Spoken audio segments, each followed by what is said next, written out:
이 이웃사랑에 대해서 진정한 우리의 이웃은 누구인가? 어떻게 그들을 진정으로 사랑할 수 있는가? 오늘 이 한 율법사의 질문과 예수님의 답변을 통해서 가서 이와 같이 하십시오, 이런 제목으로 하나님 말씀을 증거하고 은혜 받고자 합니다. 오늘 설교 제목을 한번 따라 세웁시다. 가서 이와 같이 하십시오. 네, 40년 동안 종교 생활하면서도 여전히 자기중심적이고 이기적이고, 그 다음에는 신앙에 감격이 없이 답답하게 살아왔던 한 여인이 있었습니다. 마침내 그녀는 이제 좀 더 하나님을 잘 섬기려고 수녀원에 투신합니다. 그리고 이 수녀원의 엄격한 계율과 의무를 준수하는 데 열정을 다했습니다. 그럼에도 불구하고 그녀의 마음속에는 항상 이 차가움과 공허함이 여전히 남아 있었던 것입니다. 그러던 어느 날 그 수녀가 이 복도를 걸어가다가 복도 벽에 걸려있는 한 폭의 그림을 쳐다보았습니다. 그 그림은 바로 예수님께서 헤롯의 뜰에서 이 모진 채찍질을 당하는 그런 그림이, 다시 말씀드리면 그 예수 그리스도의 고난에 관한 그런 한 폭의 그림이었었습니다. 평소에도 그녀는 복도를 지나다니면서 수백 번도 더 본 그림이었지만 그날 그 순간 그 그림은 그 수녀에게 전혀 새로운 경외감을 가져오기 시작한 거예요. 여기서 그 여인은 자신을 위해서 고난을 받고 계신 예수 그리스도를 인격적 체험적으로 영접하게 된 것입니다. 그 순간 그녀는 그 앞에 이제 무릎을 꿇고 긴 침묵의 시간이 흘러갔습니다. 그리고 한참 후 다시 일어났었습니다. 그녀는 이제 말할 수 없는 하나님의 사랑을 깨닫고 그 사랑에 빚을 진 심정으로 일어선 거예요. 이 여인이 바로 유명한 인도의 성녀라고 불리는 마더 테레사라고 하는 여인입니다. 그녀는 1910년에 출생했고 나이 40세 되던 1950년 캘커타에서 소위 사랑의 선교회 Missionaries of Charity라고 하는 사랑의 선교회를 설립합니다. 이후 45년간 사랑의 선교회를 통해서 빈민과 병자, 고아 그리고 죽어가는 이들을 위해서 인도와 다른 나라에서 헌신하고, 그는 세계적인 가난한 이들을 대변하는 그런 인도주의자로서 1979년 노벨 평화상을 수상하게 되죠. 테레사 수녀의 사랑의 선교회는 계속 확장해서 그가 죽을 무렵에는 나병과 결핵, 에이즈 환자를 위한 요양원과 거처, 무료 급식소, 상담소, 고아원, 학교 등을 포함해 123개국의 610개의 선교단체로 발전하게 되는 것. 예수님께서 자신의 죄 때문에 채찍질을 당하시고 십자가에 죽었다는 사실을 진실로 성령님께서 믿어지게 하는 순간, 그가 소위 사제 은총과 구원 그리고 영생을 얻으니 한 여인의 희생과 헌신의 결단과 선한 역사로 말미암아 이 지구촌은 상당히 희망과 빛을 비춰주고 그의 선한 역사를 웅변적으로 대변해주고 있는 것입니다. 오늘 본문 1절을 보시면 어떤 율법학자가 이제 예수님 앞에 나와서 예수님을 시험하기 위해서 이렇게 질문합니다. 1절을 읽으시기 바랍니다. 마침 어떤 율법학자가 일어나 예수님을 시험하며 말하기를, 선생님, 제가 무엇을 하여야 영생을 얻겠습니까? 하니, 예, 선생님, 제가 무엇을 하여야 영생을 얻겠습니까? Teacher, what shall I do to inherit eternal life? 선생님, 내가 무엇을 하여야 영원한 생명을 얻겠느냐고 그렇게 질문하는 거예요. 여러분, 대단히 중요한 질문이죠. 불행하게도 오늘날 많은 사람들은 자신의 영혼 구원과 영생에 대한 인간의 근본적인 고민보다는 일신상의 유익과 안일에 대한 질문에 더 관심이 있지 않습니까? 돈과 명예와 쾌락에는 부단한 관심을 가지고 추구하지만 자신의 영혼 문제나 구원과 영생에 대한 문제에 대해서는 중요하게 여기지 않는 것이 현실이란 말. 그런데 문제는 오늘 이 율법학자가 질문한 것은 참 좋은 질문이었지만 이 율법학자가 예수님 앞에 진정한 답변을 얻고자 하는 그런 구도자적 심정으로 예수님에게 질문하지 않았다는 것. 다시 말씀드리면 예수님을 시험하여 함정에 빠뜨리고자 하는 그런 나쁜 동기였던 것입니다. 그러나 적어도 질문 내용 그 자체만큼은 대단히 중요한 철학적인 질문이라고 할 수 있을 것입니다. 그렇다면 오늘 본문을 통해서 예수님께 질문한 이 율법학자의 잘못된 영생관은 무엇인가? 우리가 어떻게 영생을 얻을 수 있는가? 즉 성경이 가르치는 참된 영생관이 무엇인가를 살펴보고 이미 예수님을 믿고 영생을 얻은 우리에게 누가 진정 우리에게 참된 이웃인가? 그리고 어떻게 우리가 우리 이웃을 진정으로 케어하고 사랑을 실천할 수 있겠는가? 함께 살펴보고 은혜 받고자 합니다. 우리 주보 순서지에 오늘의 설교 요약을 보시면서 경청하겠습니다. 이 첫 번째 대제는 율법학자의 잘못된 영생관은 무엇인가? 라고 이렇게 메인 아이디어를 달았는데 바로 이 율법학자의 잘못된 영생관은 자신의 행위로 영생을 얻는 줄 아는 거예요. 즉 무엇을 하여야 영생을 얻겠냐는 거예요. 그러나 참된 영생관은 무엇입니까? 그건 바로 예수님을 믿는 자에게 값없이 주시는 하나님의 선물이라는 거예요. 영생, 이건 바로 영원한 삶, 이터널 라이프를 가리키는데 예수 그리스도를 믿는 자에게 거저 주시는 하나님의 선물이에요. 여러분, 선물은 거저 받는 거죠. 공짜 아닙니까? 예수 그리스도를 진정으로 자신의 개인적인 구주로 영접하는 순간 하나님이 우리에게 주시는 진정한 선물이 바로 영생인 것입니다. 믿으시면 아멘 합시다. 우리가 익히 아는 요한복음 3장 16절에는 하나님이 세상을 이처럼 사랑하사 독생자를 주셨으니 이는 저를 믿는 자마다 멸망치 않고 영생을 얻게 하려 하십니다. 저를 믿는 자마다 영생을 얻게 하시려고 하나님이 우리를 사랑하사 독생자를 보내주셨다는 거예요. 뿐만 아니라 로마서 6장 23절에는 이렇게 말합니다. 죄의 싹은 사망이요 하나님의 은사는 그리스도 예수 우리 주님 안에 있는 영생이니라. 하나님의 은사는, 이 말은 the gifts of God, 하나님의 선물은 예수 그리스도를 믿음으로 말미암아 주시는 영원한 생명이라는 거예요.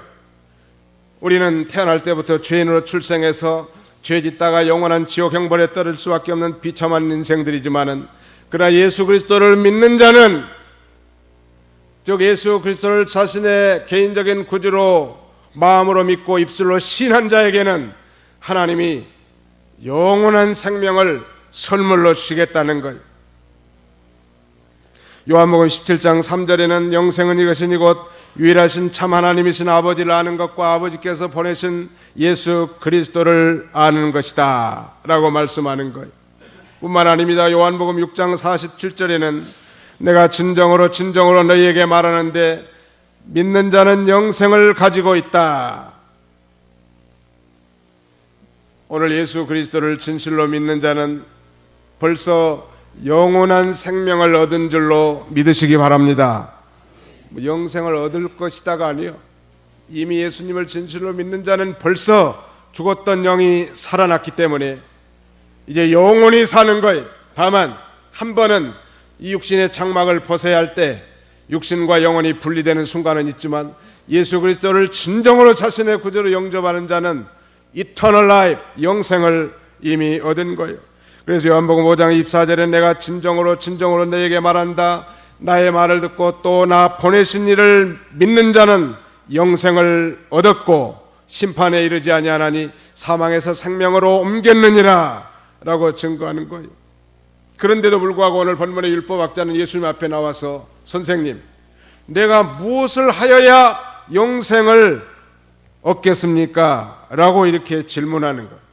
영생을 얻기 위해서 무슨 수도를 하고 돌을 닦고 노력과 선행과 공력을 행하는 것이 결코 아니란 말이에요. 그러므로 그의 이 영생에 대한 관점은 잘못된 거예요. 사랑하는 성도 여러분, 일생 한 번도 교회를 나오지 않았다 할지라도 전도자의 전하는 복음을 듣고 진실로 예수 그리스도를 자신의 개인적인 구주로 믿었다고 하면 그는 영생을 이미 얻었고 천국에 가는 거예요. 믿으시기 바랍니다. 그러나 아무리 교회 나와서 열심히 이 예배에 출석하고 부지런히 11조를 하고 그 다음에는 모든 경건한 활동을 규칙적으로 행한다 할지라도 정말로 예수 그리스도의 십자가의 보혈이 자국에 상관없고 속죄의 신앙이 없는 자, 다시 말씀드리면 진실로 자신의 구주로 개인적인 구주로 예수님을 믿지 않는 사람들은 미안하지만 천국에도 들어가지 못할 뿐만 아니라 영생도 얻지 못한 거예요.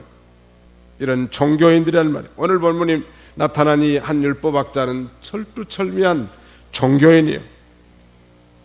그래서 자기가 뭘 행해야 영생을 얻을 줄 알았단 말이에요. 그래서 예수님께서는 이렇게 질문하는 거예요. 벌써 자신에게 질문한 이 율법학자의 중심, 마음을 다 예수님은 다 아시는 거예요. 어떤 동기 때문에 이것을 질문했다는 것과 그가 어떻게 해야 영생을 얻는 것까지도 다 아시는 거예요. 그래서 이렇게 질문합니다. 26절, 27절 읽으시기 바랍니다. 예수께서 그에게 말씀하셨다. 율법에 무엇이 기록되어 있으며 너는 어떻게 읽고 있느냐? 그러자 그가 대답하여 말하기를 내 마음을 다하고 목숨을 다하고 힘을 다하고 뜻을 다하여 주 너의 하나님을 사랑하고 내 이웃을 내 자신과 같이 사랑하여라 하였습니다 하니. 28절. 예수님께서 율법의 대강령을 대답한 이 율법학자에게 이렇게 말합니다. 율법에 무엇이 기록되었으며 너는 어떻게 읽고 있느냐라고 물으시면서 마음을 다하고 목숨을 다하고 힘을 다하고 뜻을 다하여 주 너희 하나님을 사랑하고 내 이웃을 내 자신과 같이 사랑하라고 하였습니다. 성경에 그렇게 대답하니까 뭐라고 대답하십니까? 28절에 읽으십시오. 예수께서 그에게 말씀하셨다. 네가 옳게 대답하였다. 그것을 행하여라. 그러면 내가 살 것이다. 그대로 행하면 살 것이다. 그렇게 말해준 거예요. 예수님의 이러한 대답은 자연인이 율법을 대할 때 그 자신이 얼마나 전적 부패한 존재고 자연인으로서 정말 마음과 성품과 뜻과 힘을 다해서 결코 하나님을 사랑하고 이웃을 사랑할 수 없음을 깨달아야 될 텐데 당당하게 율법의 성구를 외우면서 의식적으로 하나님을 섬긴다고 하는 이 율법학자를 하나님이 우리 주님이 깨닫게 하려고 하는 거예요. 그대로 행하면 살리라. 여러분, 율법을 그대로 행한 사람은 아무도 없어요. 우리 구약성경에는 율례와 법도와 계명을 준수하고 그대로 행하라고 하고 그리하면 살리라고 말씀하지만 신약에서는 주 예수를 믿으라. 그리하면 살리라. 믿으면 산다는 거예요. 그러므로 율법을 우리가 대할 때 그 율법을 우리가 온전히 지킬 수 없음을 우리가 알아야 되고 그 율법을 대할 때 우리가 얼마나 큰 죄인인 것을 깨닫고 그리고 그 죄의 문제를 해결해 줄 구원자, 메시아, 즉 우리 주님을 찾는 것이 당연할 텐데 자신은 어렸을 때부터 율법을 배우고 익혀서 하나님도 사랑하고 이웃도 사랑했노라고 당당하게 이렇게 얘기하는 거예요. 오늘 진정으로 하나님을 사랑하고 이웃을 사랑할 수 있는 사람은 어떤 사람일까요? 그건 바로 예수를 믿고 중생한 사람이라야 가능한 거예요. 오늘 우리 뉴스를 들어보면 예수 안 믿는 사람들도요 착한 일도 많이 하고 돈도 많이 내가지고 좋은 일도 많이 하지만 그건 역시 인간의 의는 다 더러운 옷과 같다고 했습니다. 정말 중생하지 않고 거듭나지 않는 사람이 자신의 이름과 명예를 위해서 자신의 유익을 위해서 선한 일을 한 것이라고 한 것은 우리 하나님 앞에는 결코 인정될 수 없는 거예요.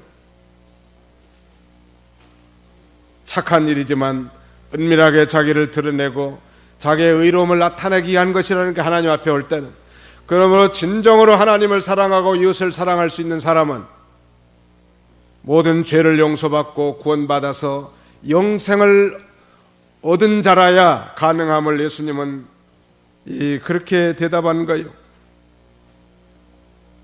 그래서 만약 율법학자가 좀 더 진실한 사람이었더라고 하면 이렇게 대답했을 것 같아요. 선생님, 저는 그것을 진정으로 행할 수 없습니다.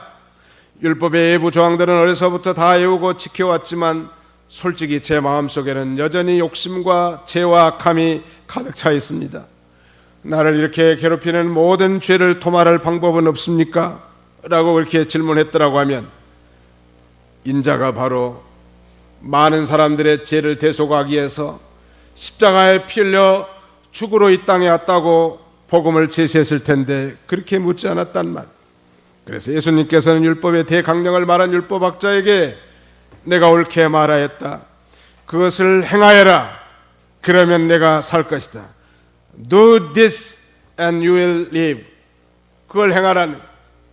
여러분, 율법을 완벽하게 행한 사람은 아무도 없는 거예요. 오직 예수님밖에 없는 거예요.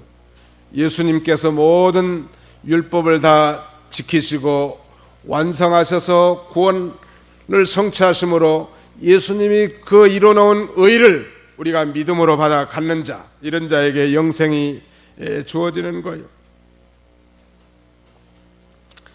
그 율법학자는 이제 예수님께서 자기가 기대한 것과는 전혀 다른 말씀을 하시니까 자기 자존심이 상해가지고 좀 더 옳게 보이려고 다시 이렇게 질문합니다. 29절 읽어보세요. 그러자 그가 자신을 옳게 보이려고 예수께 말하기를 그러면 제 이웃이 누구입니까? 라고 하셨다. 예, 그러면 제 이웃이 누구입니까? 이 교만한 율법사는 그리스도를 만나서 영생을 얻을 천재이루의 좋은 기회를 포착하고도 자신의 알량한 종교적 열심을 내세우고 자신의 의를 내세우다가 예수님으로부터 얼굴을 들 수 없는 부끄러움을 당하는 거예요. 사랑하는 성도 여러분, 예수님께서는 율법의 근본 정신을 망각하고 자신의 종교적 열심과 의를 내세운 율법사에게 이렇게 말하는 거예요. 직접적으로 성경에 언급되어 있지 않지만 친구여, 율법학자여, 영생은 행위에 대한 보상이 아니란다. 전적으로 예수 그리스도를 자신의 구주로 받아들인 자에게 하나님이 거저주시는 선물이란다 라고 그렇게 말하는 거예요. 오늘 예수 그리스도를 믿는 저와 여러분들에게 우리에게 주신 최고의 선물은 바로 영생인 거예요. 여러분, 이 선물을 다 받으셨습니까? 여러분이 영생에 대한 선물을 받으셨습니까?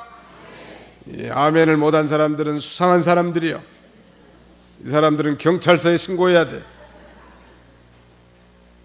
예수를 진실로 자신의 구주로 영접한 사람, 그래서 하나님을 아버지라고 부르는 사람, 이 사람은 이미 영생을 얻은 사람이란 말이에요. 영생을 얻은 자라고 하면 이제 전인격적으로, 즉 마음과 성품과 뜻과 힘을 다 기울여서 이제는 하나님을 사랑하고 이웃을 자기 몸과 같이 사랑하는 삶을 사는 자라는 걸 우리 주님이 역설적으로 가르쳐 준 것입니다. 그렇다면 누가 우리의 진정한 이웃인가? 오늘의 말씀 요약에 이 율법학자의 이웃관도 잘못된 거예요. 이 율법학자는 어떤 사람이 이웃이라고 생각하는가 하면, 첫째는 자신의 이익과 관련된 사람들을 이웃으로 보는데, 첫째는 이방인을 제외한 유대인, 즉 유대인이 아니면 자기 이웃이 아니에요. 뿐만 아니라 유대인 중에서도 창기나 세리와 같이 더럽고 추악한 그런 죄인들은 자기의 이웃이 아니에요. 그러나 성경이 가르치는 진정한 이웃은 어떤 건가? 거기 써놨습니다만 절박한 도움이 필요한 모든 사람들, 동서고금을 물어나고 남녀노소를 물어나고 빈부귀천을 물어나고 정말로 현재 절박한 도움을 필요한 모든 사람들이 성경은 우리의 이웃이라고 가르쳐주고 있다는 말. 불행하게도 오늘날 많은 그리스도인들도 자기의 이해타산과 관련해서 소위 give and take, 주고받는 것에 굉장히 익숙해 있는 거예요. 가령 어떤 사람이 자신의 잔치집에 참여해서 축의금을 줬기 때문에 치부책을 들여다보고 자신도 거기에다가 축의금을 하는 거예요. 자신의 집에 오지 않은 사람은 결코 거기에 방문한 적이 없어. 그게 바로 이 율법사와 똑같은 이웃관을 가진 사람들. 성경은 그렇게 가르치지 않습니다.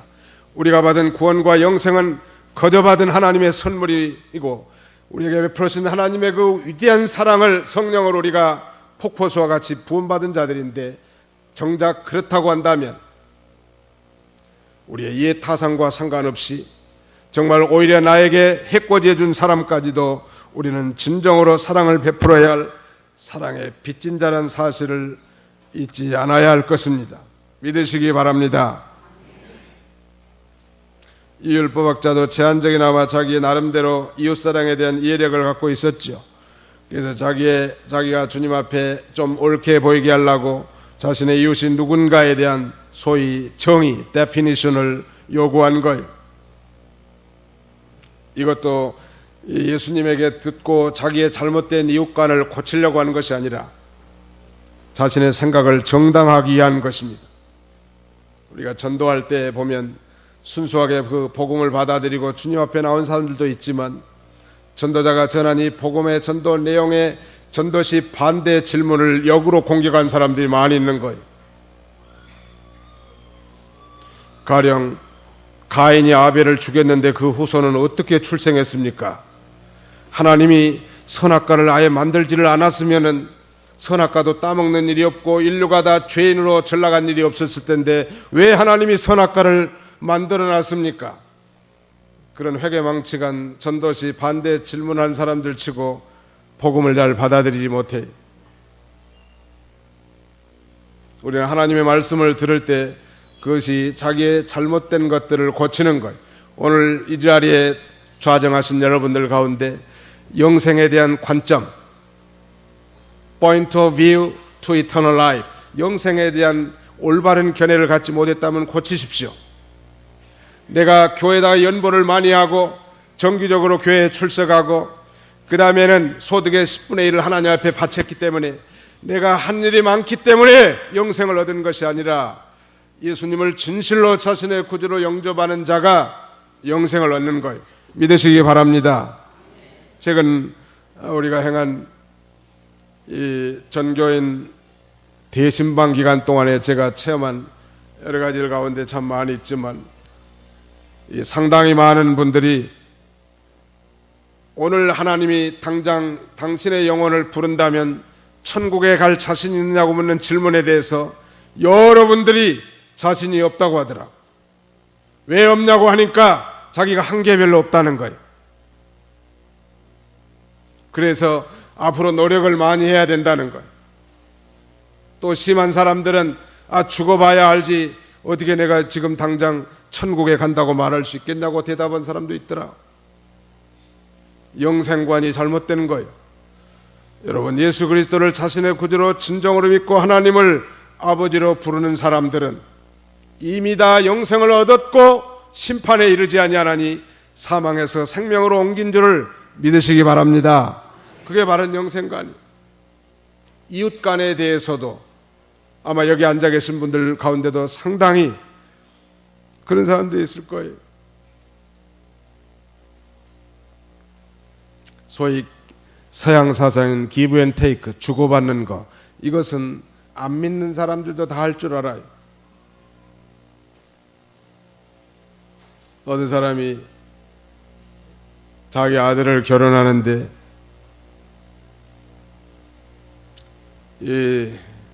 전부 다 이렇게 쓴다는 거예요. 치부책에다가 브이로그에다가 쭉 다 이렇게 기록하는 거예요.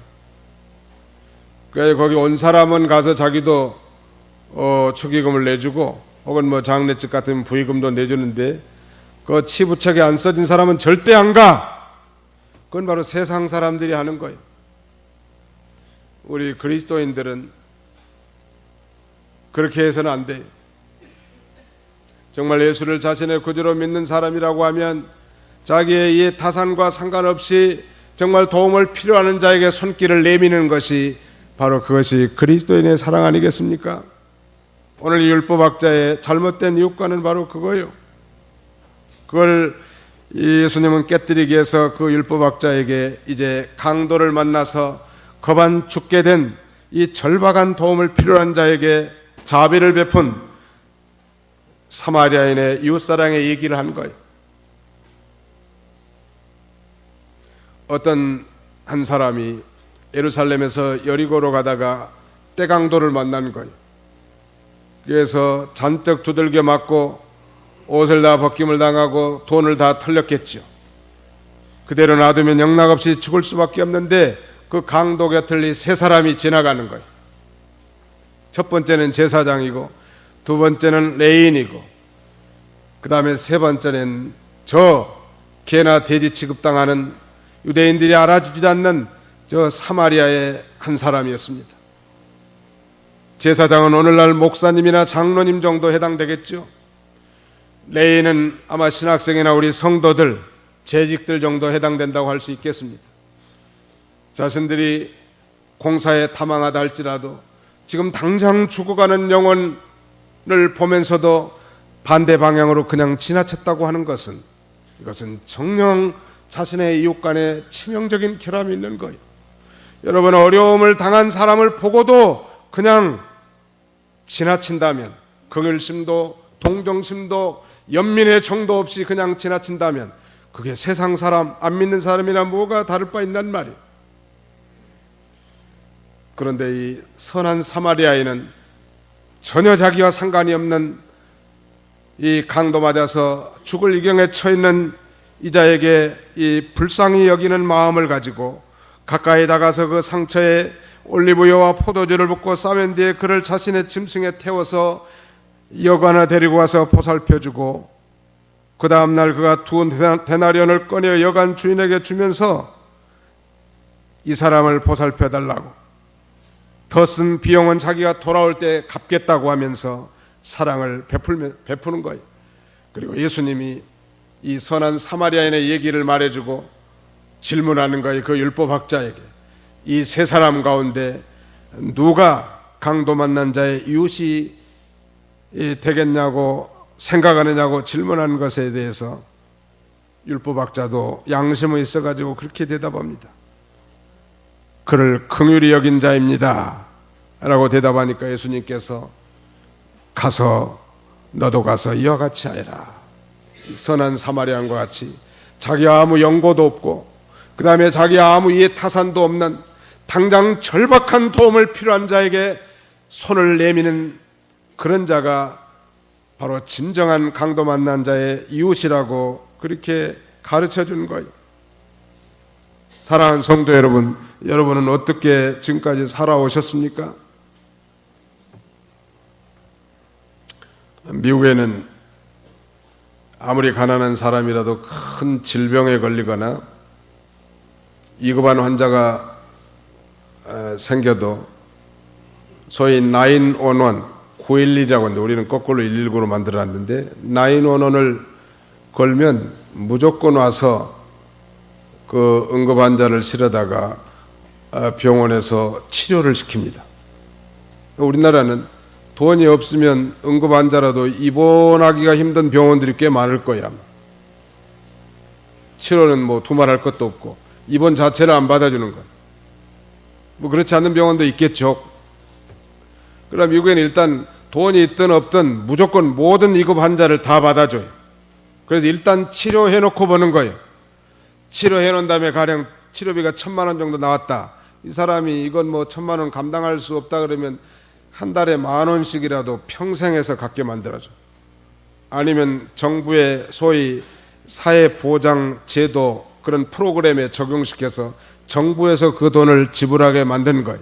소위 선한 사마리아 법과 같죠. 성경을 근거로 법을 만들기 때문에 그래요.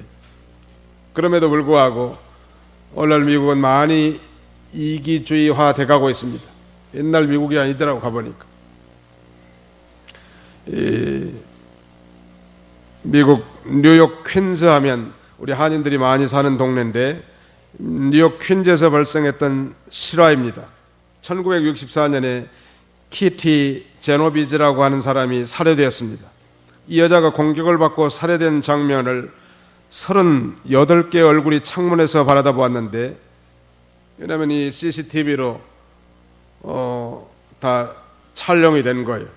경찰이 그걸 조사해 보니까 무려 창문을 열고 비명 소리를 지르는 그 여인의 목소리를 듣고 내다본 얼굴이 38명이라는 거예요.